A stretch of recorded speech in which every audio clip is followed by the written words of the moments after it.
И знаешь, я подписалась на этом, чтобы утром я сразу телефон купила. Every single person moves from the countryside in China to the city needs to live in an apartment, and someone's got to build those apartments. Construction workers who mostly work for property companies account for more than 10% of China's total workforce. Land sales, which will then feed into real estate, account for almost a third of local government fiscal revenue. It created the perfect conditions for the world's biggest ever property boom. Будем вот эти как купила. Это Evergrande was founded in Это когда 1997 катать. by Wei Kai-yin. It was absolutely at the right time. Это Wei вот Kai-yin там. was really good at spotting that opportunity. Это видишь? Там Developers like Evergrande, and there are dozens and dozens of them, built Chinese cities, in many cases almost from scratch, to accommodate this massive historic flow of people. Owning your own home after a period of no property rights, I guess, is a massive aspiration of the middle class. A middle class that now numbers well over 400 million people. This was the absolute crucible of China's economic boom over the last 2 decades. Wei Kai-yin, he just пойдем rode it. детей.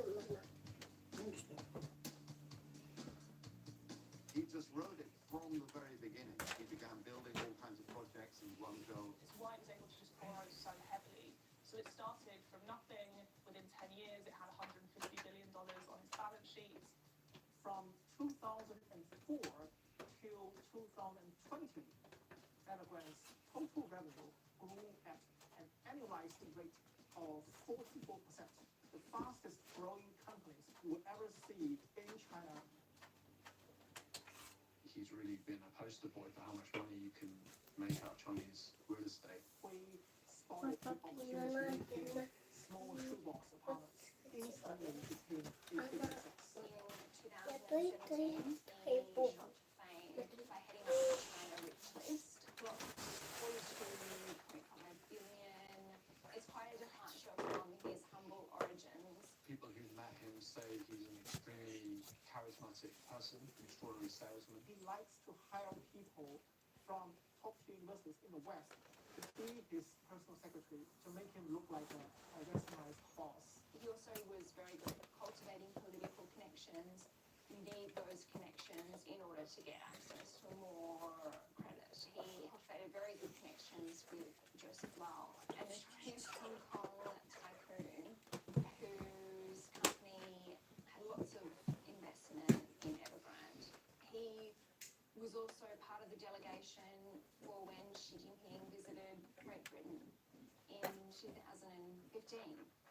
You don't just randomly get invited to join those sort of delegations. So he definitely made the effort to make those political connections.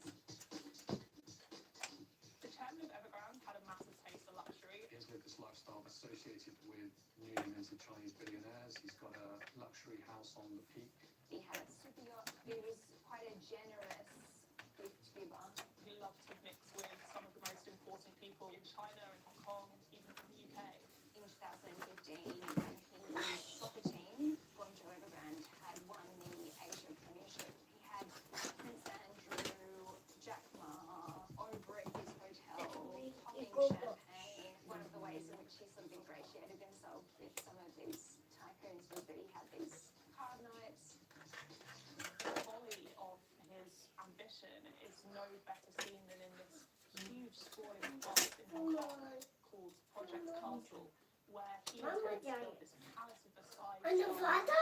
one of the most overdeveloped places in the world. 10 years on, it's a muddy plot of land. Evergrande went from nothing to being this huge developer with over 1,000 projects in 200 cities across mainland China. Это 2 ее trillion возьму. RMB of assets on it. Нет, положи. It's a business Я model думаю, that один lends itself Я to не very знаю. rapid expansion. Смотри, Real estate funds in China are buying land from local вот ее governments. Local governments are a key economic actor in China. They are the people who decide whether or not to build an industrial park over here, a factory over there, real estate development somewhere. So these developers buy their land, build apartments on the land, and they sell the apartments to customers before they Смотрите, build Companies покупай need to make an advance payment. кастую. Evergrande has allocated funds to other areas, which in turn Вот, has дай caused мне. the projects to be stalled, which will then anger these Это companies. я чуть-чуть. Это папины капуты. encourages them to move as quickly as possible. Once you inject debt into it, the whole thing speeds up. Chinese government has tried to control and constrain it, limiting the use of onshore debt to buy land. It's one reason that offshore debt international bond markets became so attractive. But Evergrande took advantage Что надо делать? from global investors for Chinese real estate debt. It just seems so clear it was going to become too big to finance. The last 2 decades have really seen an unprecedented Мам, это period часы? of economic growth Это driven бегу. by Маленький бебе. Бубу. Тебе, мам. Это тебе подарок. Он дель, он мамина. Подай, мама. Он дель, он мамина. So that era Ой, где мама? very Ой, strong demand in the cities for migrant workers is largely over. смотри. It may be in the Спасибо. Courageous Мам, это as high as 40 надо. or 50%. Это будет... There are enough empty homes in China right now to house about 90 million people, greater than the population of Germany. Ма, the он UK. дель, он... Это... это не колечко, это наушка. Что? logistics. Это... I've traveled to many Вот parts of China это. where you go to Это a котик? suburb and suddenly you see this forest Это не of это apartment дель. blocks. То нет, эти... А где они? Бубу. 5, 10 Он мамин, он and дель. still Бубу, умеете? apartment block after apartment block with nobody in them. I visited one of the most famous ghost cities, Ordos, in the middle of the desert, very far away from anything. It was quite strange because it's not like there's necessarily jobs there. Housing affordability in China is among the worst in the world.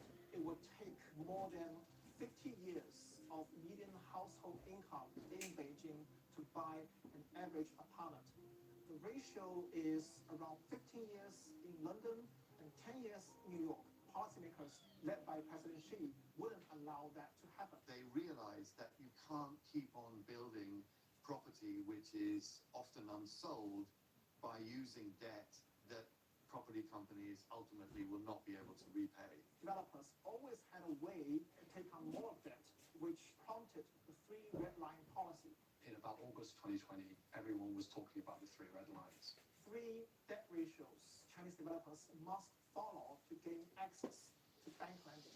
The first one is a liability to asset ratio of less than 70%, which is essentially a way of avoiding too many liabilities. Evergrande has over $300 billion in liabilities. The second one is a net gearing ratio of less than 100%. That's essentially a way of measuring debt compared to equity. And the third ratio is a cash to short-term debt ratio of more than 1, which just means you've got more cash than you've got short-term debt. A vast majority of Chinese major developers were not able to meet that requirement.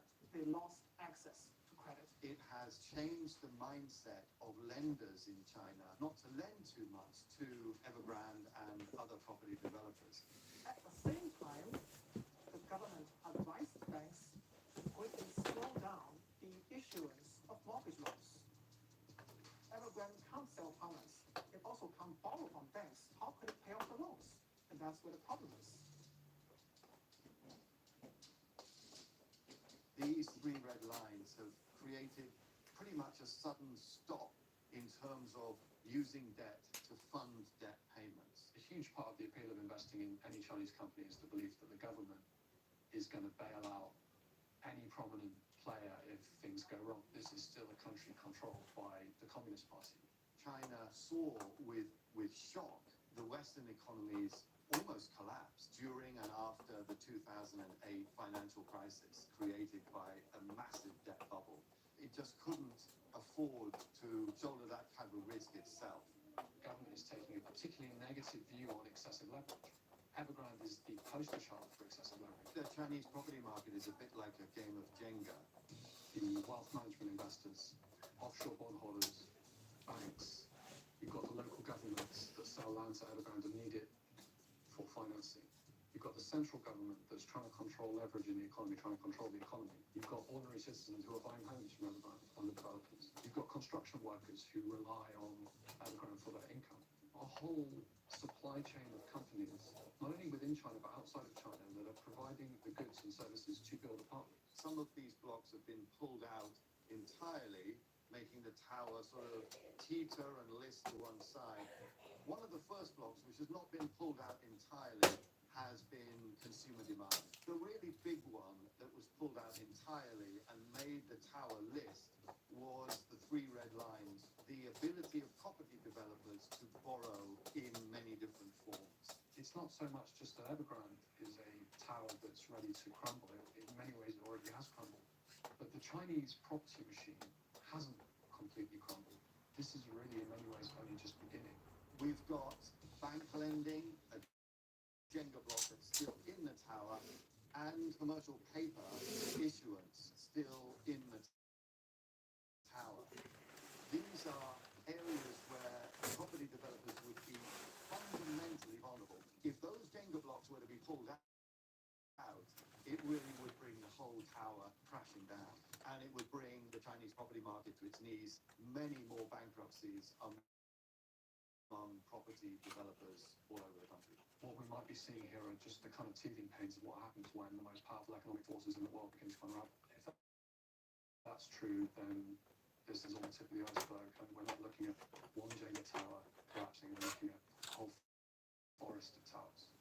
In the summer, it really looked like it was going to default. Hundreds of ongoing residential projects in hundreds of cities across China suddenly ground to a halt. In September 2021, there was a hugely crucial moment. Evergrande missed payments on wealth management products. The wealth management market in China is where ordinary people can put their savings, and the money is usually going into real estate, often to companies like Evergrande. And these people who had invested haven't got their money back. They descended on the headquarters of Evergrande in Shenzhen. We don't know where to get our money. And now we go to Shenzhen government and nobody help us. This was the point at which it might be a crisis to, well, it probably is a crisis.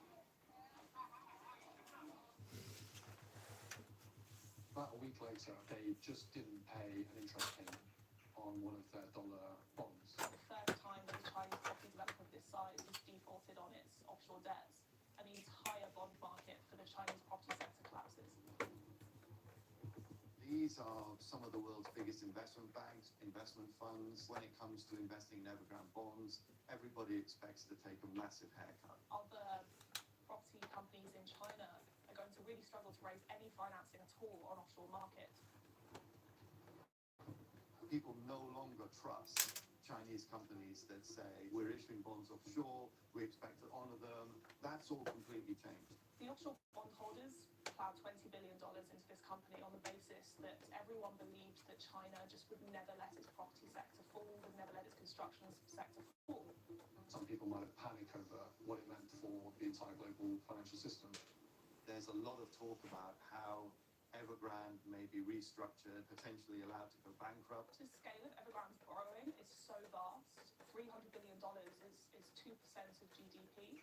So the idea that there could be any failure of a restructuring and the whole thing could go into a complete liquidation, one, would go on for likely a decade, and two, would have unimaginable consequences on China's property sector and its economy. Evergrande will probably fail in some form. It would be the biggest bankruptcy ever in China's history. Investors around the world have been incredibly spooked by Evergrande. Led to this sort of domino effect. In the wake of Evergrande, we've had so many different defaults and companies getting into serious financial strife. Companies which have international investors who issued international bonds. There are comparisons that are being made between the Lehman Brothers collapse, which triggered the financial crisis in the US of 2008. The big question everyone's been waiting for is when's the next financial crisis? The most indebted property developer in China defaults on its debt. It sounds like, there we are, we've got a crisis. We just don't know how big the ripples will be, which is why there's so much uncertainty and worry in global markets. The question now remains whether the collapse of Evergrande will spread over to China's financial industry in general. There are obvious similarities. You have Evergrande story is a story about massive, unmanageable debts. I don't think we're going to see a financial market meltdown in China of the type that we saw in the aftermath of the Lehman crisis. The Chinese government will do everything to contain the fallout. That is a really key difference between that and 2008. The situation with the Chinese crisis is very, very different. Everyone knew this stuff was risky. These are high yield bonds. So many people had called this as a disaster waiting to happen, but it seems crazy that the offshore bondholders did put so much cash into the company. Massive investors from BlackRock to Goldman Sachs to HSBC, their funds invested in these bonds. They plowed billions of dollars into an already overheated market because they believed that China would never let its construction or its property sector fall. It turned out to be nonsense. Whether or not they're able to effectively restructure does reflect whether or not in the future investors will have that confidence. One of the big unanswered questions in the collapse of Evergrande is where were its auditors? Where were PwC? They had a big four audit firm auditing them for years, signing off their accounts, signing off the figures that management has presented to them. And then suddenly, halfway through 2021, Evergrande tells its investors that it might not be able to meet its financial obligations. The audit regulator in Hong Kong has already launched an investigation into PwC's work. Evergrande has become this symbol of this critical juncture in China's economic story. It changes the outlook for China as the world's locomotive of economic growth. Building bridges, building houses, building entire cities has been such a profound driver of growth, not just for China, but for the entire global economy. It is a very big moment for a rethinking by Chinese policymakers of the reliance on property to fuel economic growth. According to the IMF, China's contribution to global GDP growth between 2013 and 2018 was more than double the contribution made by the United States in the same period. A small fluctuation, a few percentage points in China can have an impact all over the world. And it is a few percentage points that Evergrande is now chilling the Chinese economy by.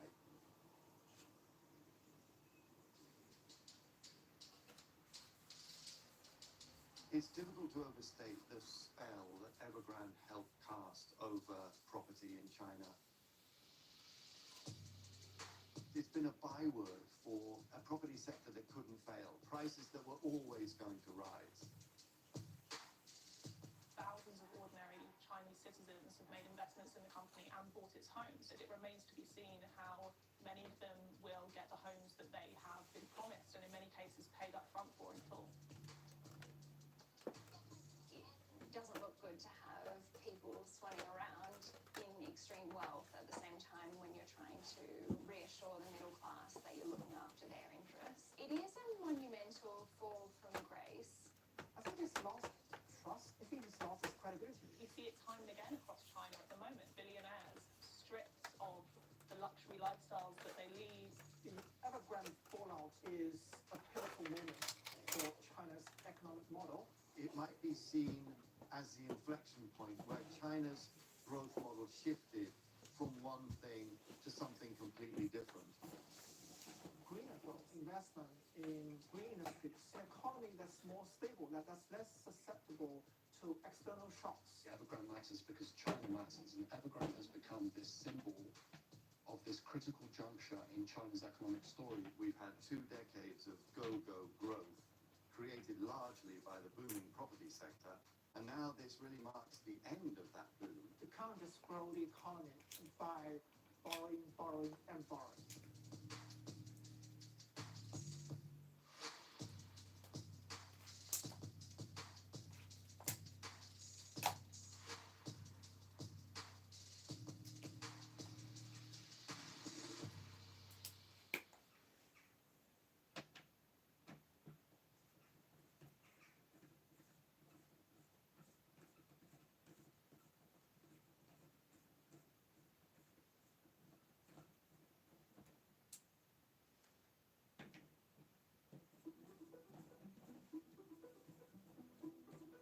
The city is at quite a delicate juncture. The London stock market has been suffering from an outflow of investment. Tech startups in the UK are being tempted to list on Nasdaq. That means that the returns that those companies make will go to overseas investors. At the heart of the problem is the UK's flawed pension system. You're only going to revitalise the UK if we can get pension funds investing again into risk areas of the economy. The London Stock Exchange is shrinking. That much is clear. Since 1997, the number of companies listed on public exchanges has fallen by almost a half, and the number of new companies coming to market is down by about a third. That means that the UK accounts for a shrinking part of the global pot of global equities. When I a decade ago, FTSE would have reached 7,000, and here we are 30 years later, and it's just breasted 8,000 for the first time. That level of growth is just.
CEO and co-founder of Matillion. We're about 450 people. We were founded in 2011 and we sell our software all over the world. We wanted to be at the intersection of two megatrends, cloud and data. Around 2014, we developed some technology for our own use actually, and once we got it finished, it worked so well, we could feel that sucking sound of need from the market, and consequently we needed to grow our business quickly. That's why we raised $300 million. So the UK is now the third $1 trillion tech ecosystem in the world. The UK has a phenomenal position. It's got a lot of the ingredients to really drive a huge amount of economic growth in the UK. Look at the last decade, more unicorns in this country than anywhere other than the US and China. And I think that's a pretty good record and a good base for us to start from. Outside the US, we have the largest financial services ecosystem, which means that we are getting the innovation that's leading to the tech startups and the financing that means that it really is credible to want to be the world's next really giant tech hub. Could you really recreate Silicon Valley in the UK? I mean, dream big, sure, but there's an awfully long way to go before we get there.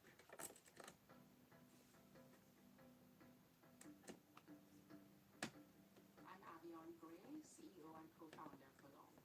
Belong is the first platform in the world to offer a mortgage on stocks.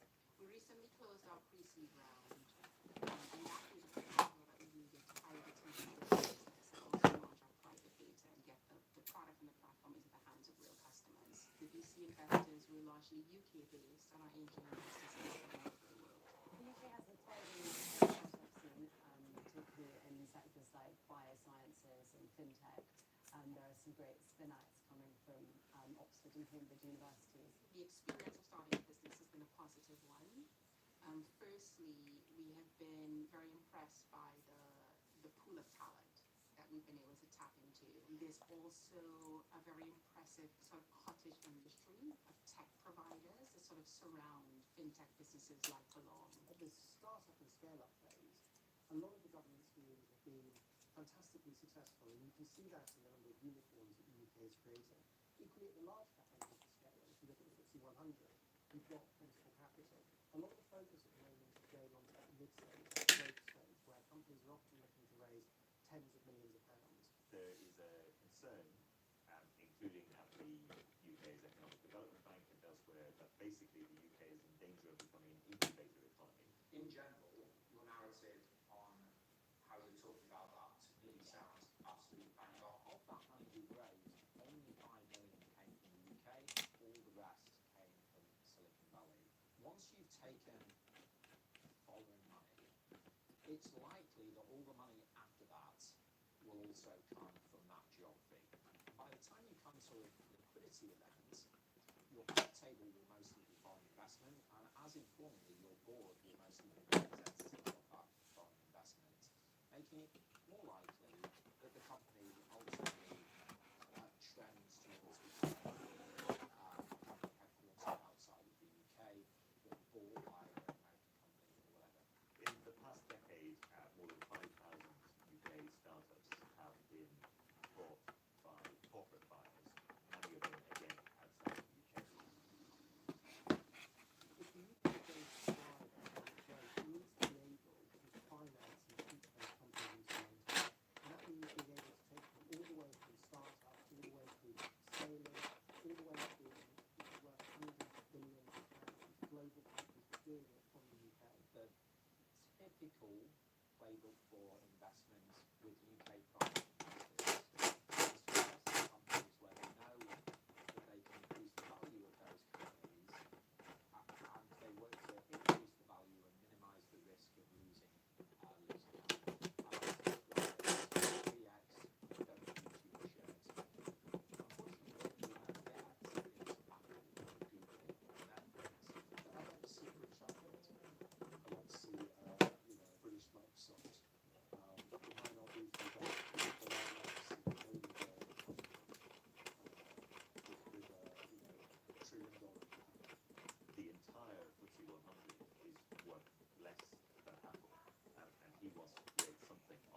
scale in the UK within a decade. If he succeeds, that would absolutely dwarf what is already on the FTSE. The UK is on a totally different trajectory in how the world what it is now, for that to be the case within 10 years.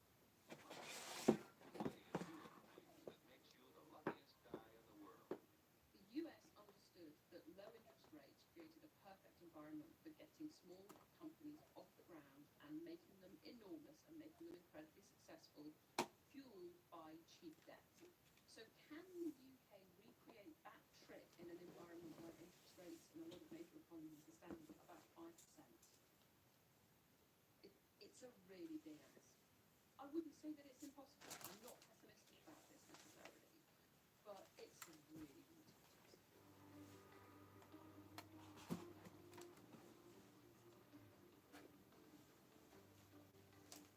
The Capital Markets Institute Task Force was established at a very limited period to try to bring together people from different parts of the ecosystem, particularly really serve the people who have the capital with the people who need capital. If you look at how CMET is composed, it's not thousands of people, it's a small number of people, each one of whom is meant to represent part of the economic flywheel here in the UK. The first time I walked into the room, it was quite intimidating. Most of the other people were sirs or dames, they're running gigantic corporations, but they're also representative of the public market side of the equation. The companies that have already made it big enough. To answer the question of how we make more of those, you need to talk to the proto-public companies, which is what I represent. So yeah, sometimes I feel like the leather jacket versus the pinstripe suits. But if we want to crack this code, we don't just need to look at what we do in the city, we need to look at what we do in the supply chain of private company business building. There's no point having the world's best public markets if there's no companies to list on it, and that's the part of CMET. And suddenly you have bigwigs from across the city, some kind of very influential people that are scurrying around behind the scenes, pulling every lever they can think of, pulling every string they can see, to do all of the many hundreds of little tiny things that we need to do that will add up to a whole and possibly turn this around. So the next logical question to ask is, what do we need to do to really fire up our financial services sector, but also why are pension funds invest so little in the UK when other big markets you can count on a big amount of domestic pension funds investing to support in the IPO? One of the things that the Chancellor Jeremy Hunt has been talking about recently in the latest budget is that he wants UK pension systems to just explain how much their portfolios is held in UK equities. To my mind, this is inevitable. I think pension systems are going to start coming under a lot more pressure to put more money to work in UK equity markets and UK stocks. The issue with that is when you talk to people who manage pension funds for a living, they don't want to be told what to buy by Jeremy Hunt or Rachel Reeves or anybody else. They want to do what is right. They want to get the best returns they can. We're in a bit of a kind of, slightly at loggerheads here. So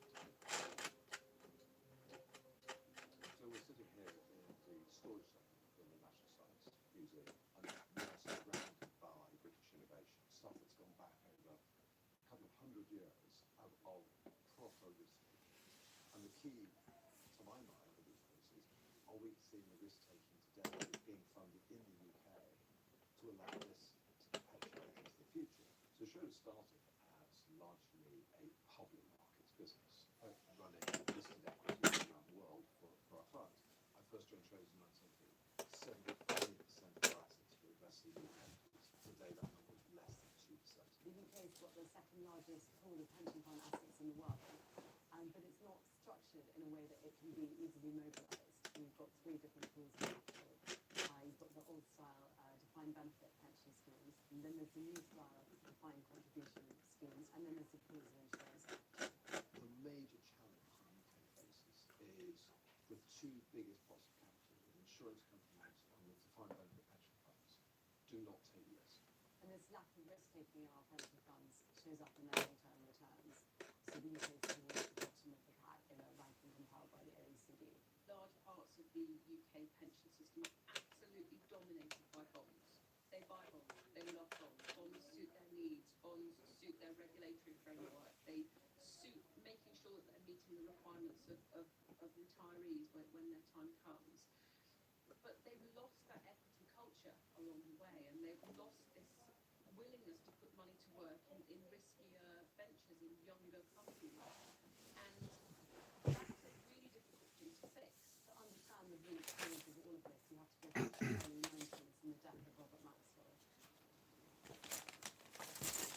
After he died and his publishing empire collapsed, it turned out he'd been pillaging the pension fund to prop up some of his companies. And regulation responded to that by reducing the amount of risk that pension funds could take with their assets, pushing them to invest in bonds in particular, which are generally seen as lower risk. But that had the effect of pushing money out of equities. Where pension funds kept equities, they tended to move away from UK equities to global equities, which was really just them saying that they wanted to invest in US-rate companies. People from all walks of life, workers, farmers, housewives, all of us, send our dollars to work in our business system in the hope of earning dividends or interest on our investments. I think there's a huge contrast to the natural domestic bias that nearly every other country would have, which is somewhere perhaps 20–25% depending on the country.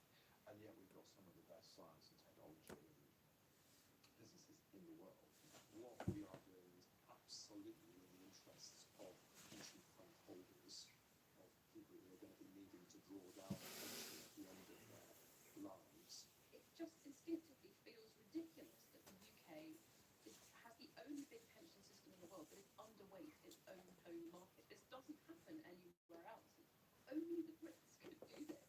But this just feels like something that can and should be tweaked so that we can start to turn it around. So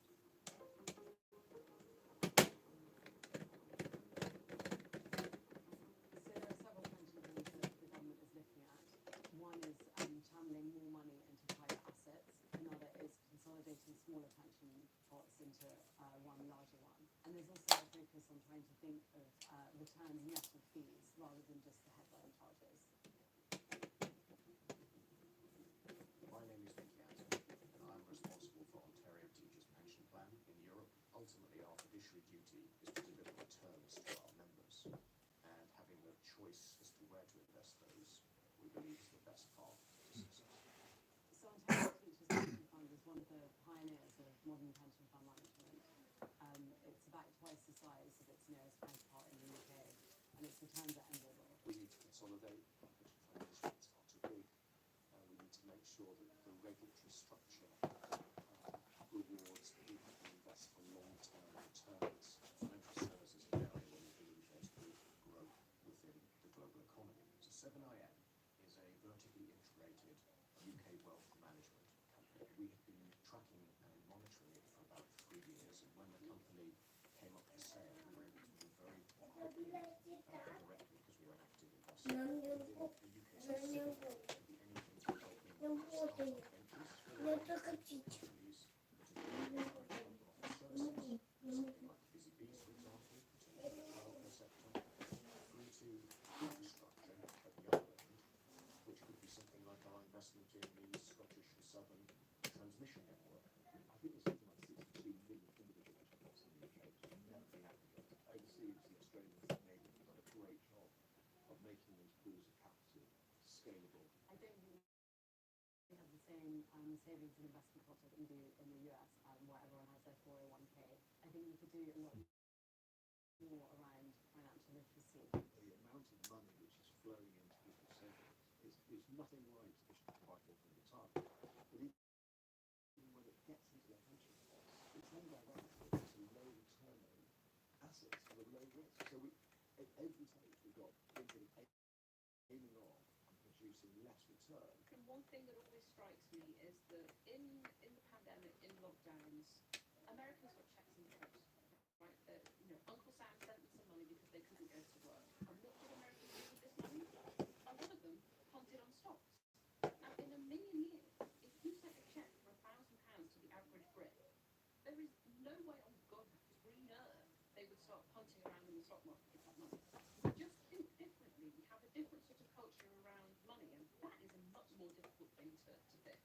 there's a tremendous urgency here, and this is not about the City of London, it's not about bankers in suits, it's about the prosperity of the entire country.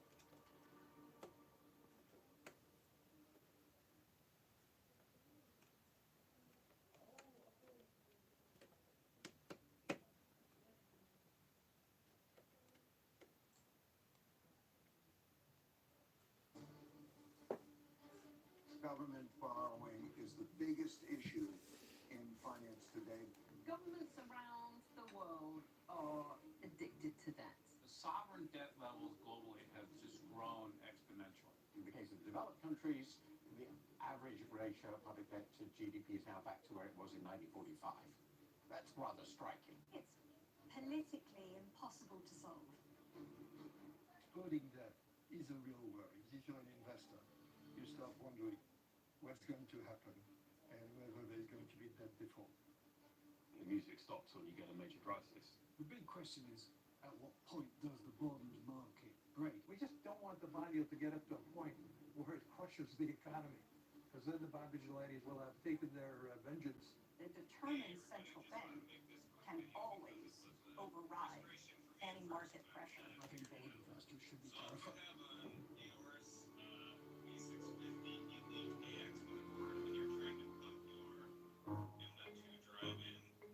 Let's face it, the world is addicted to debt. Pretty much every country, even Germany aside, has very large amounts of government borrowing. We've started to take it as so normal now that governments borrow enormous amounts of money relative to their GDP. The US, Japan, Canada, Italy, France, all of these countries have very high debt levels by historical standards. Wherever you look, you see problems of government debt or deficit. The US, where the deficit is about 7% of GDP. China also has a very large deficit. It's a playbook that we've seen going back at least to the global financial crisis.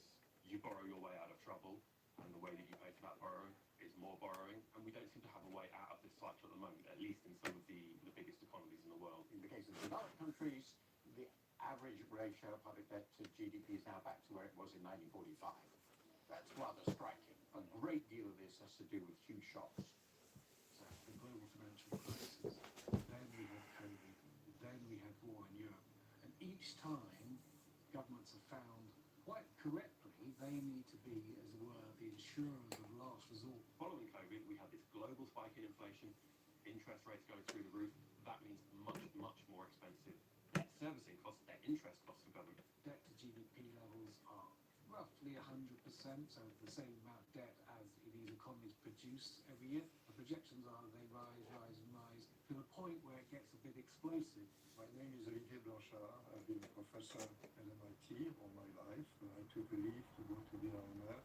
I joined in 2008. I had to deal with the global financial crisis and then the euro crisis. There's a number of countries which are addicted to that, and I think the disease can hit any country at any time. I'm Ray Dalio. I'm the founder of Bridgewater Associates, the largest hedge fund in the world. I'm a global macro investor.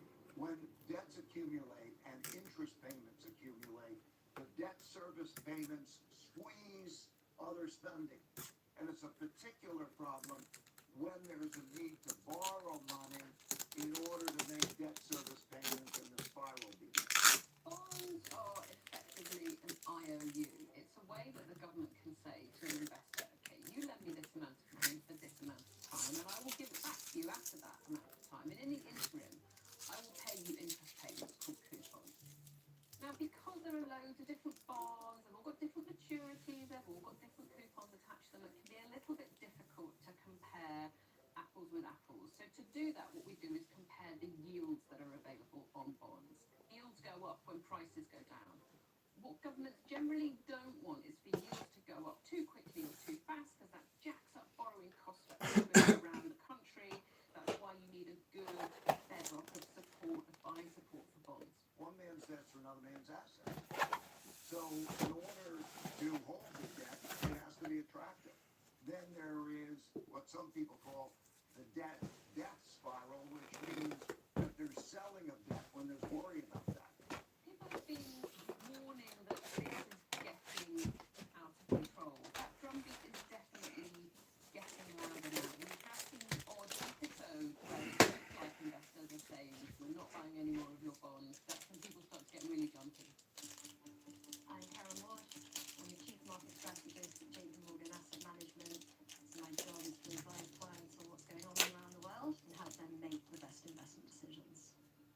level of government borrowing is certainly one of the top questions I get asked amongst clients today. Government debt is supposed to be our safe haven asset. It's supposed to be the bedrock of a portfolio. It's supposed to be the boring bit. I'm Greg Peters, Co-Chief Investment Officer of PGIM Fixed Income. From a bond investing standpoint, what I worry about is inflation, right? And so inflation on the rise, it's just so difficult from an overall portfolio standpoint to protect yourself.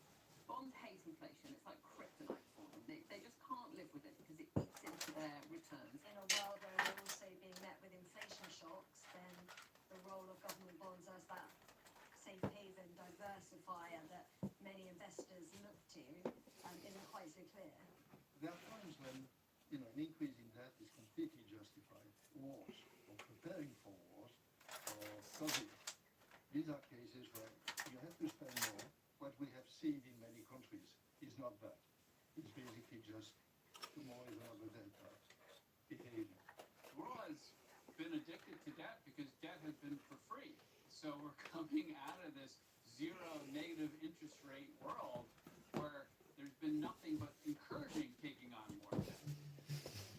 I'm Stephanie Hilton, and I'm a professor of economics and public policy at Stony Brook University. I do a lot of public speaking, finance, hedge funds, investment bank. That's my crowd. I can poll them before I go in and say, how many people think we should be reducing the budget deficits? Almost every hand goes up. How many people are worried about the national debt? Almost every hand goes up. When I put this graph up, everything changes. This is the United States of America. The government has been running deficits for virtually my entire life. But look up, and they see surpluses in the rest of the world and surpluses in the U.S. private sector. If you want to eliminate the government deficit, you're going to erase all of the other surpluses because the one is creating the other. The government deficit is doing something very useful, which is creating a surplus, allowing the rest of us to net save. Their red ink is our black ink. My name is Russell Napier. I'm an advisor to investment institutions. One of my joys is also to be keeper of the Library of Mistakes, a business and financial history library here in Edinburgh. There is an issue with there being too much borrowing in the government sector, but it has to be seen in conjunction with too much borrowing in the private sector. If we lived in a country where government debt to GDP was high, but the private sector debt to GDP was low, then the consequences of this government debt addiction would actually be quite different. Private borrowing, private debt and private markets are, in my view, just as big a problem. Really big private banks cause explosion of government debt. After the financial crisis, until the pandemic, and really a year or two after the pandemic, all we were worried about was inadequate demand and deflation. That was a world in which monetary policy was aggressively stimulative. Inflation has come back, and the inflationary pressures seem quite strong. When you're dealing with government's requirements in the political system, there's a desire for spending. When you get credit, and you can hand things out on credit, at that time, it's better. Credit produces debt. One of the ways we tried to deal with that situation for the last decade was to try and cut back on other areas of spending. But that's actually because we're a new problem. We haven't been committing enough to public services, public infrastructure. You can see that the pressure is on governments around the West to try and make up for the lost spending that happened during the decade of austerity. All these pressures which you've got quite weak growth, so you don't have hugely rapidly growing tax revenues. You're gambling with World War III. A more uncertain global security world, defence is going to become more of a priority, not less. Aging population, there's a green transition, but a lot of that needs some sort of public support to make it happen faster. And we're likely to see interest rates much higher than they were before, and that adds an additional burden. We've now got to the point where it's pretty normal for governments to borrow at a kind of crisis pace every year. In a world of low inflation, you can get away with this. Bond investors will fund you, and fund you, and fund you. But in a world where it is not likely that inflation stays up, that is when times call look upon the whole thing. Supply and demand are running headlong into each other. The bond market was the ultimate arbiter, right, of fiscal responsibility. The bond vigilantes, so to speak, step in and actually focus the mind of politicians. I'm Ed Yardeni. I'm the president of Yardeni Research, focusing on global macroeconomic and financial markets. I've been doing this for over 45 years. And well, I first wrote about the bond vigilantes in July of 1983. And during the 1970s, bond investors got killed. Inflation soared and bond yields went up dramatically. And I argued that if the fiscal and monetary authorities were not going to maintain discipline, that the bond vigilantes would take over and they would push bond yields up to levels that could slow the economy down and bring inflation down. We just don't want the bond yield to get up to a point where it crushes the economy, because then the bond vigilantes really will have taken their vengeance. We've seen all this rise in debt without the bond vigilantes stopping it, with a few exceptions. So what did we see in 2022 in the UK? The bond markets decided that the Liz Truss government didn't have a clue. Our gift to the world is showing everyone what can go wrong if you push the bond market too far. Mr. Speaker, I am a fighter, I'm not a quitter. Bond investors talk about Liz Truss moments. We all remember back end of 2022, Liz Truss and her Chancellor Kwasi Kwarteng effectively blew up the gilts market. Prices fell incredibly quickly, triggered a lot more very aggressive selling, and it all got out of hand very quickly, and it took the Bank of England to steady the ship. Governments around the world live in dread of doing that to their bond markets, because immediately you see in the UK during that episode, the borrowing costs went through the roof, people's mortgage costs went through the roof. Bond markets matter in real life because it really hits the average household in the pocket pretty hard. The UK is, front and center in many respects around the concerns of debt sustainability. So I don't think it's particularly a fiscal credibility problem here in the UK. There are questions over the long-term growth prospects here. We don't want to get this out of proportion. There isn't a UK markets crisis happening right now, like what we saw 2 or 3 years ago with Liz Truss.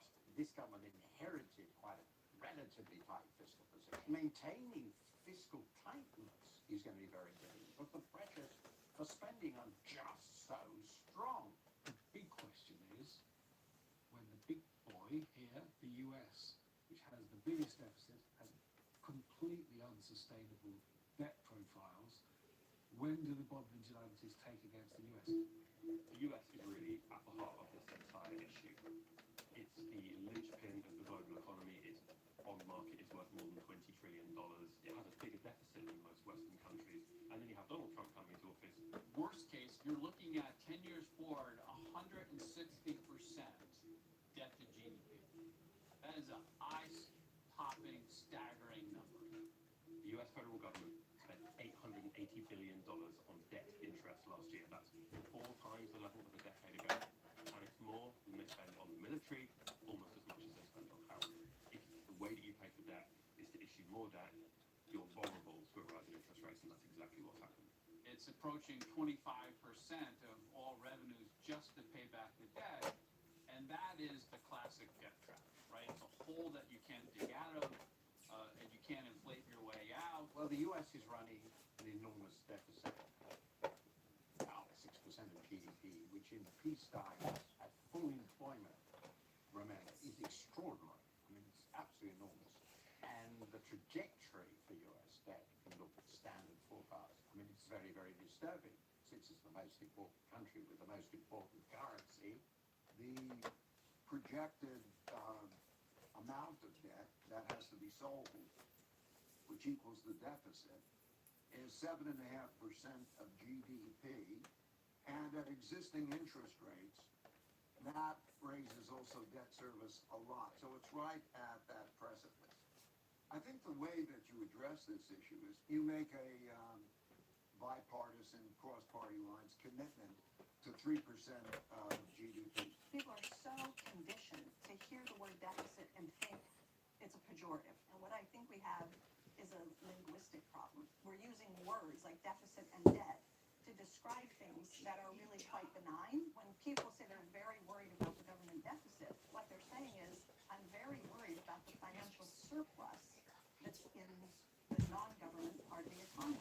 it the net contribution instead of the deficit. Call it the cumulative net contribution instead of the debt. The temperature would come down a lot if people understood that the thing we're fighting over is our financial surplus and our savings account. The Trump administration, once they realized that they were going to go into the White House, they had to at least make some effort to satisfy the bond vigilantes. And so suddenly we have the DOGE department, the Department of Government Efficiency. And they're also going to address the deficit. So we've got a $2 trillion deficit. And if we don't do something about this deficit, the country's going bankrupt. Maybe this Department of Government Efficiency, which Musk is supposed to head, will somehow find enormous savings which will be enacted. I'm very, very skeptical that there's anything there which will be big enough to offset likely tax cuts. Elon Musk was kind of, I think it was asked during the campaign, how much do you expect to cut off from the deficit? And he right away blurted out $2 trillion. Even he's backed off on that. I'm skeptical that Musk will be able to reduce spending sufficiently to decrease the deficit by any substantial amount. It would take some hiccup in bond markets, in the treasury market, to actually lead Congress to be slightly more responsible. The US is crucial to the global financial system. The dollar is the world's currency of trade, of cross-border debt. People in other countries, big investors, central banks, they need to hold dollars. That means they need to buy US government debt. It's the benchmark safe asset for the whole world. Now that has enabled the US government to be more free spending than most others. Maybe the type of crisis that we've seen in the UK or in the Eurozone a decade and a half ago could eventually come to the bond market, the economy that is at the centre of all of this. It could be really the most significant fiscal, monetary problem in the world, and it could trigger destabilizing events in financial markets. I did see a post from President Trump, 2 words, all caps, balanced budget, with tax cuts and a lot of spending on border and other things. I think it's more likely than not that we'll see large deficits continue. We've also seen with a country like Japan that you can have very, very high government debt levels for a very long time, and really nothing bad happens.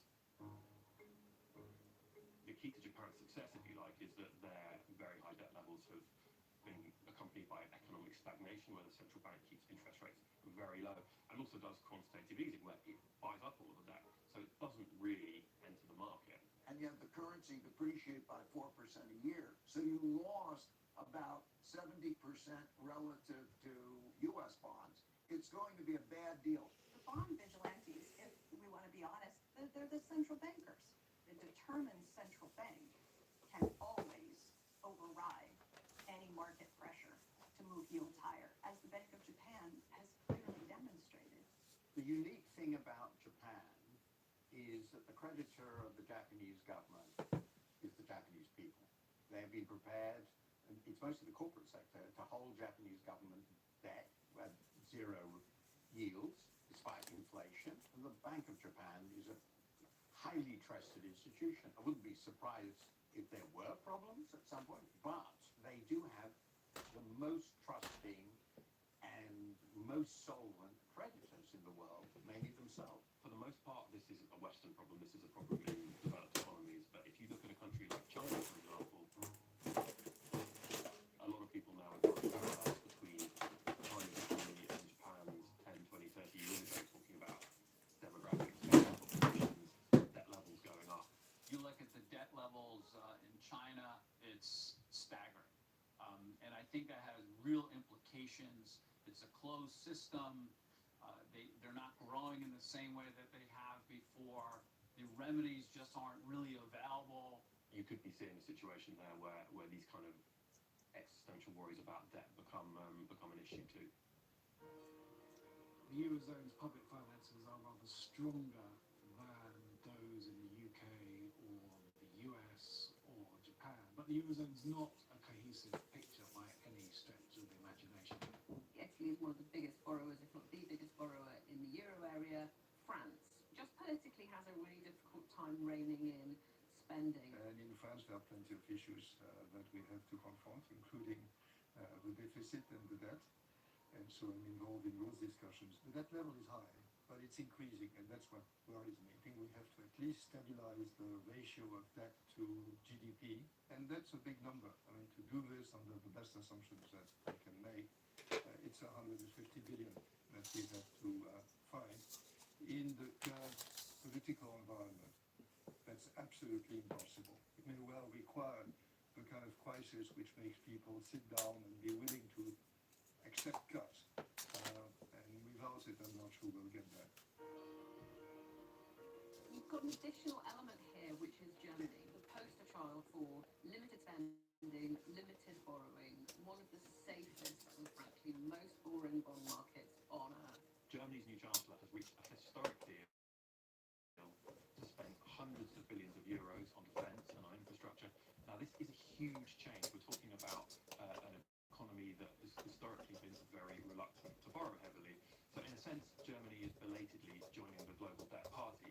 They need more domestic demand, and the private sector runs a huge surplus in Germany, doesn't generate demand adequately, has to spend a lot more on defence, you all know it. Its growth is very slow, it needs a lot more public sector investment.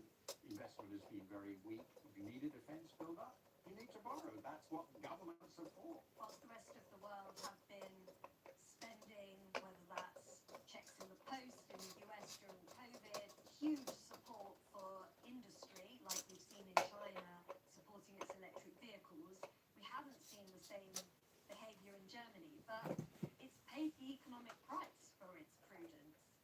It's really struggling to compete with some of those car producers in China that, thanks to those subsidies, have reached massive economies of scale. The consumer in Germany, not having had those checks in the post, is much more cautious, hasn't been spending. The investment community has been crying out to Germany to borrow for the last decade and a half. They've been reluctant to do so. Now that they are, as I say, belatedly joining the party, people are assuming this would be great news for the German economy, great news for the European economy. Debt is not always bad. That's the important thing to remember here. Italy is a bit different from France. It has a high level of debt, but again, between 100 and 130. What you have is a prime minister who actually is fairly responsible on the fiscal viewpoint. One of the reasons is that a lot of money from Brussels is conditional on good behavior. Italy is behaving fairly well. The bond vigilantes have never been potentially more powerful simply because there's a lot more debt. Whether the politicians get the message is a whole other story. We have to get the government deficits down to a level so the debt doesn't rise relative to incomes. If it's not done like that, you will have a high risk of a financial market heart attack. You just can't say at X%, that's when the bond market's going to wake up. That lack of clarity around an exact number is the problem. That's the thing that really worries investors, because there's nothing they can do to hedge against it or prepare for it. The big risk here is what we saw in the 70s. The governments that had issued debt in their own currency, very rarely default. With the Trump administration, possibly had more with the Fed, that could look quite plausible in a year or two. And if that happens, then the bond market would certainly break. You get high interest rates, high inflation. In the end, inflation wipes out the debt, and that should make the investors very worried. Something's got to give. Either bond investors have got to be convinced somehow to just chew down on returns that they really don't want, or governments have got to massively cut their spending. Austerity isn't going to happen. It may be a market impulse to go for a debt spiral, but governments would not permit it. These so-called vigilantes are back because they can see a world going forward where there's more inflation. My opinion on the vigilantes is that they will be assassinated. And this is what we did after World War II. We didn't allow the market to determine the price at which the governments would pay for credit. We forced people to buy government bonds, keep those yields at rates that any vigilante would consider obscenely bad value, to prevent the debt spiral and the death spiral, whether we live in democracies or whether we live in dictatorships. The dictation will be to the vigilantes, not the vigilantes dictating to the governments. There's a real debate between economists. Some people will say the bill is falling due, something bad is going to happen if we don't cut debt soon. Other people will point out that actually government finances are not like household finances. You don't have to pay your bills because you control the money printing machine. Problem with that is that it's inflationary, so there's no zero cost way to sort this out. If you don't like the fact that there's a large and growing treasury market, you could always make the decision to stop issuing more treasuries. It's a policy choice. It's not an economic imperative that the government issue securities to match the deficit each year. You don't need to get rid of government debt. All you need is to stabilize it at some level that your population and your lenders think is reasonable. Deficits can be useful when the economy goes down, right? There is a recession. Then it's clearly a good idea to have a larger deficit. A larger deficit when times are bad, and a larger surplus when times are good. Public finances have to be sustainable. The wrong way to get there is have a massive, sudden fiscal shock and tightening. That was the great mistake after the financial crisis with austerity. But we should be sure that they're sustainable and that we should be sure that the public finances support growth. If you simply take the view that it's borrow as much as you can, then you'll find yourself with this problem in the private sector. Now, there are other people in that camp who say, well, that's really easy because we just fund it by printing more money. But there's a long history of how that is disastrous. Now, I know those people will argue that it will not be like that this time. I think any financial historian finds it exceptionally difficult to see how the direct government financing by the central bank is anything but heading to very high levels of inflation.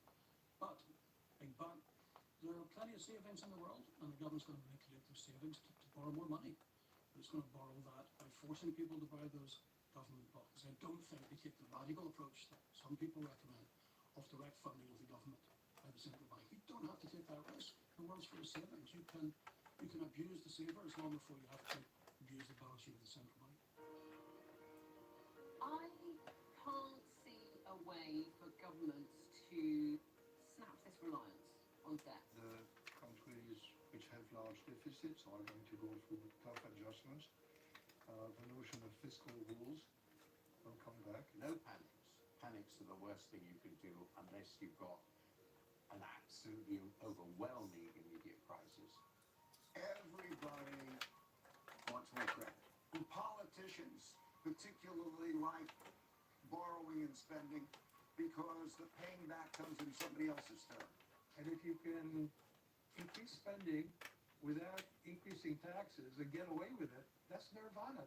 And there's only one problem is, well, how about the boundary lines? Maybe they don't want it, and maybe they have the power to stop that. So there are big debt cycles that go on for 50 or 75 years in which debt is rising relative to the income needed to service that debt. Policymakers need to understand the big debt cycle. Are there limits to debt? What are they like mechanically? Yes, because it will come. Every government deficit is good for someone. Is it a deficit that is resulting from passing tax cuts that primarily benefit people in the top of the income distribution? That deficit is going to be very good for that cohort of people. Or is it a deficit that is the result of making investments in your healthcare system, your education system, your infrastructure? That can increase the deficit as well in certain different constituencies. Inflating the weather debt by scale over a period of many, many years may turn out to be the least worst option here, or at least one that allows politicians to avoid making some very, very unpopular decisions. But higher inflation, I mean, as we've seen in recent years, is very unpopular and can also lead to governments being thrown out of office. Inflation has to be unexpected. If inflation is expected, then bond yields go up and actually governments don't improve their debt situation. I can't imagine a world easily without government debt. Government debt has been a feature of economies for centuries. The modern financial system in the UK was created with the creation of the Bank of England, and that was there to help the government manage its debt. The government is the soundest credit, and it's a long-run thing. There's nothing wrong with borrowing. It's part of what makes a modern financial system work.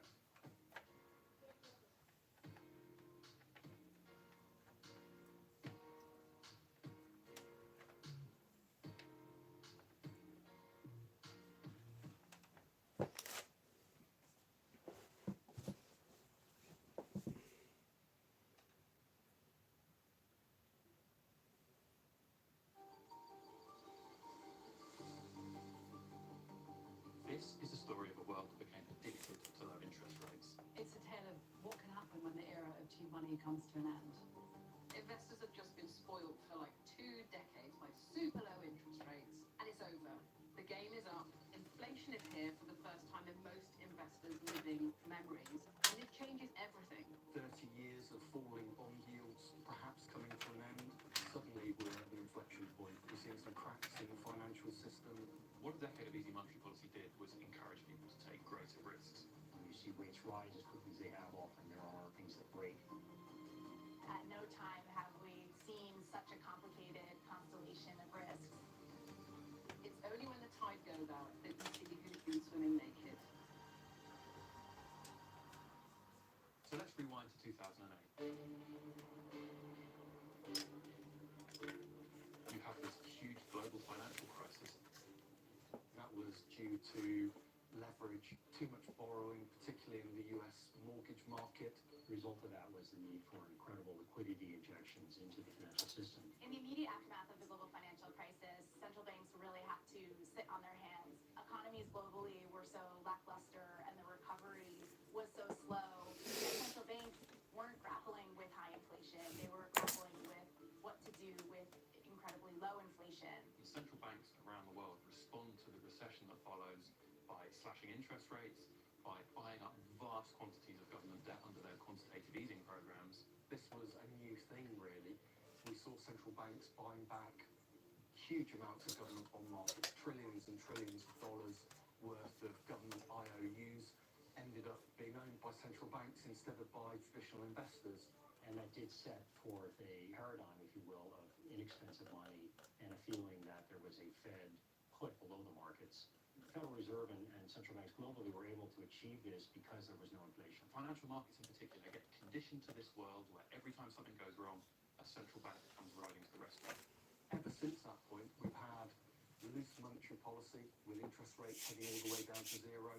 If you went back to a couple of years ago, most of the government bond markets of the world had negative yielding government bonds, which is just extraordinary. Now that existed up until the pandemic hit, and then you had central banks and governments step in pretty aggressively to support the economy while we put the economy into a deep freeze. The global financial crisis, followed by a Eurozone crisis, followed by COVID, 3 big things coming in rapid succession.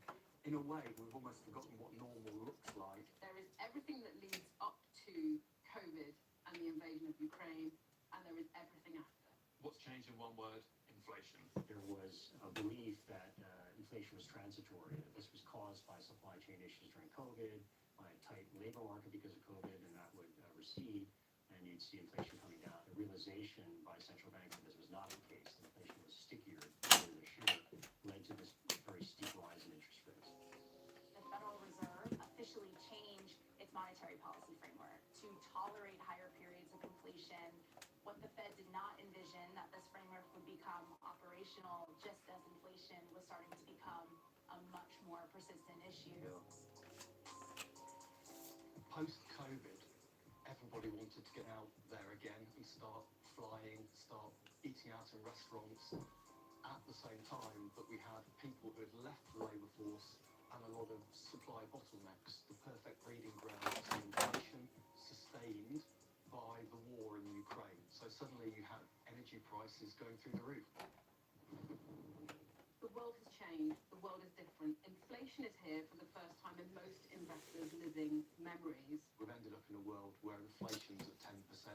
Now what we have is central banks around the world scrabbling to stop inflation running away. In every major economy except for in China and in Japan, we have central banks that are aggressively tightening rates and also withdrawing liquidity from the markets. The Fed is shrinking its balance sheet. The Bank of England has started quantitative tightening. The ECB is starting to talk about quantitative tightening. Financial markets definitely got used to this notion that interest rates would be low for quite a long time. People really did not grapple with the fact that interest rates were going to have to be significantly higher. What we hear from officials is that it's not going back to the way it was anytime soon. You have inflation for the first time in 40 years, limiting their ability to use monetary policy and inject liquidity in the same way. So as a result, we're seeing a drainage of liquidity, higher rates, and a new paradigm. You can no longer buy up government debt every time there's a wobble in the markets because you need to concentrate so much uncertainty that investors are pulling their money out of the markets into cash as well. So that's further withdrawing liquidity. The first really big rake that has been stepped on here is in the UK pension sector. The Bank of England are taking further steps to control inflation. Let's rewind to September the 23rd. We have the gilt market, which is expecting this new government to come out with a package of energy subsidies. What they didn't expect is that the government would pile a load of unfunded tax cuts on top of this, borrowing even more money than the market realised it was going to be. The supply of gilts, the supply of new debt that the UK government has to raise has suddenly gone up. The UK government bond market, generally on the boring side, it's kind of a rinky-dink little market compared to the US Treasuries market. It got fried. The market freaked out because essentially the government was saying we need to borrow much more money at a time where it's going to get even more expensive to borrow money. This drove a sharp sell-off in the UK government bond market. The speed and scale of the move in the gilts market was unprecedented, and this is what caused the shock.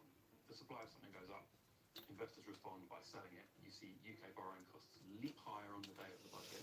It was going to result in the biggest amount of gilt issuance that we've ever seen. The more bonds that are issued, the more that the market has to buy at the lower price, so the government will have to sell those at. Pound crashes to its all-time low against the dollar. Usually higher interest rates would be good for your currency, but we have this sense that the international investment community has lost confidence in UK economic policy making. And that caused a whole bunch of forced selling in the LDI market. Liability-driven investing, or LDI, has been at the centre of this. This is a strategy used by certain pension schemes to protect them against big swings in interest rates. The reason that they need to do that is because moves in long-term interest rates mean that their liabilities, the money that they have to pay out to pensioners decades in the future, swings up and down wildly. Now, one way that they can protect themselves against that is by earning lots of gilts. Gilts, long-term government bonds, that will also see wild swings in their prices as long-term interest rates move. That works if you were able to fill your pension portfolio with 100% gilts. In practice, it doesn't work that way. There are shortfalls in the funding of these schemes, so they need to buy riskier assets as well. The returns that you can get out of bonds have been falling for years, so they think, well, we need to enhance returns. They need to hedge themselves against risking. Bond yields could fall further. And that's where derivatives come in, that effectively synthetically create the same effect of holding long-term gilts, but using leverage, using borrowed money. The problem is that if bond yields rise, pension funds have to pay out that money. That can mean that they have to sell assets really quickly. As gilt yields climbed rapidly in the wake of the budget, that meant that those swap positions moved against the pension funds, the type of moves that are supposed to be only seen once in a generation in the gilt market. We had that happening 3 days in a row. So when the gilt price fell, yields rose, and this meant that pension funds faced collateral calls. They had to raise new cash, and they had to raise it fast. Selling of UK government bonds meant more selling of government bonds, and it spiraled incredibly quickly, and it very quickly became a threat to financial stability in the UK. This is a slow-moving industry. These guys are not used to responding to market conditions on a day-by-day basis. LDI was a strategy that was sold to companies as something that you could lock away in the drawer and not think about. It wasn't supposed to be something where pensions trustees and where companies had to think fast about which assets they can liquidate in order to meet margin calls on their back positions. If the Bank of England hadn't stepped in, there would have been this doom loop of asset sales where it becomes a sort of self-fulfilling prophecy, and you sell prices into a falling market and prices keep on falling, and then you risk contagion across other parts of the market. The Bank of England announces that it's prepared to buy £65 billion worth of gilts, of long-term gilts, over the next 13 days, which effectively looks like a return to the days of quantitative easing, precisely at the time when they're trying to back away from policies like that. The Bank of England had to step in. Something had to give. Ordinary people who pay mortgages could see that the rates on those mortgages were shooting through the roof. Mortgage lenders were pulling out of the market. It could have developed into a financial crisis. The LDI dynamic will expose the stresses that can happen in the system when you have a very sharp rise in interest rates. Loose fiscal policy combined with inflationary backdrop are very dangerous, and I think the financial markets really forced a coherence in fiscal policy. The Bank of England's response to that was a tactical response. Injected liquidity for a moment in time, reversed it on the economic policy. If the Bank of England hadn't stepped in as a market maker of last resort, I think we would have had a type event where you had a bunch of UK pensions go bust. Pension funds knew that the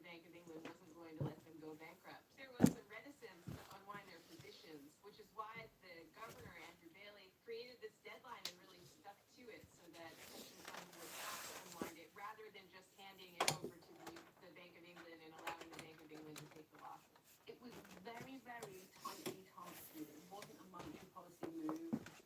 They were at pains to point out, this isn't more easy, this is just us making sure that the system can hold. Central banks like the Bank of England wear two different hats. One of them is to set monetary policy and control inflation, and the other one is to protect financial stability. Now, for most of the last decade, those two things have worked pretty well hand in hand. When you had no inflation and low interest rates, it was easy to ride to the rescue on financial stability grounds without compromising your monetary policy. With high inflation, you can't do that anymore. Your financial stability function no longer pushes in the same direction as monetary policy. The question is very much whether this is a very British problem or whether the UK is a taste of things to come. The crisis that we've seen in the UK pension fund market could be a harbinger of what's to come elsewhere. When you see rates rise as quickly as they have, often there are things that break. There are going to be a bunch of market dislocations, and it's going to be central banks that are going to have to step in to paper them over, even as they're trying really hard to fight inflation. One of the most famous and oft-repeated phrases that you ever hear in financial markets is the famous quote from Warren Buffett. It's only when the tide goes out that you see who's been swimming naked. It's a great metaphor for where we are now, because as the liquidity is withdrawn, we can see where all the vulnerabilities are, because they're going to blow up. Which investment strategies, which business models no longer work in a world of rising interest rates. Once all of that lovely liquidity is gone, then you find out what's really at risk. In a bull market, almost everything goes up and you can't see the problems in their portfolio. It's only when the tide goes out, the markets turn, that you see where the issues are or who's got their trumps down. If you're looking for who's been swimming naked, there's a lot of skinny dippers out there. The places to look are wherever there's leverage in the system, wherever there's borrowed money. When markets move a long way quickly, people lose money on their leverage positions and they're forced to sell assets in a disorderly way, which exacerbates moves and creates even wider problems. After the financial crisis, global regulators did a lot of work to make the banks safer, as a lot of the risk got pushed away from the banking sector into what we call the shadow banks, non-bank players such as hedge funds, private equity, pension funds and asset managers, the unregulated parts of the financial sector. Before the financial crisis, regulators knew that most of the leverage was in the banks. The problem is now they don't really know exactly where the leverage is.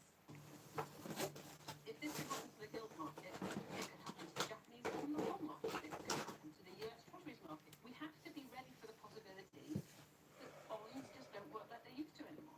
The market dislocations and price moves that we see in global markets over the next year will be as swift and severe as what we saw in the UK with the LDI blow-up. Markets broadly, globally, are very stressed already.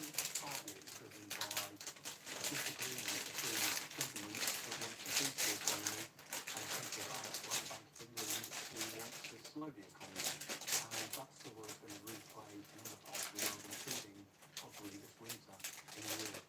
The European Central Bank has lots of actions. That means one of the things that they're really worried about is the gaps opening up in the bond market between what different countries are borrowing. And this is particularly for countries with weaker economies and financial groups. So far, they've been able to get away with threat of borrowing more capital bonds to stop this happening. But again, they can face a similar dilemma to the Bank of England. How do you convince people that you're still committed to fighting inflation and at the same time commit to buying billions of euros of assets in order to stop this collapse in our financial system? The Bank of England sets a precedent for both of it. You can imagine situations where the central bank needs to protect market functioning, while at the same time moving in the opposite direction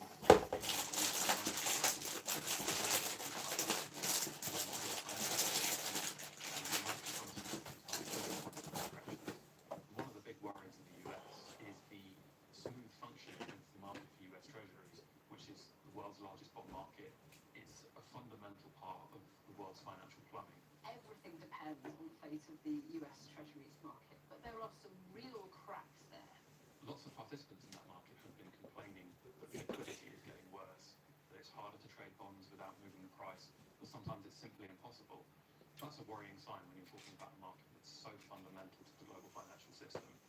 The US bond market is the interest rate that sets the global interest rate. Everything that happens to US Treasuries has implications for equity markets, property markets,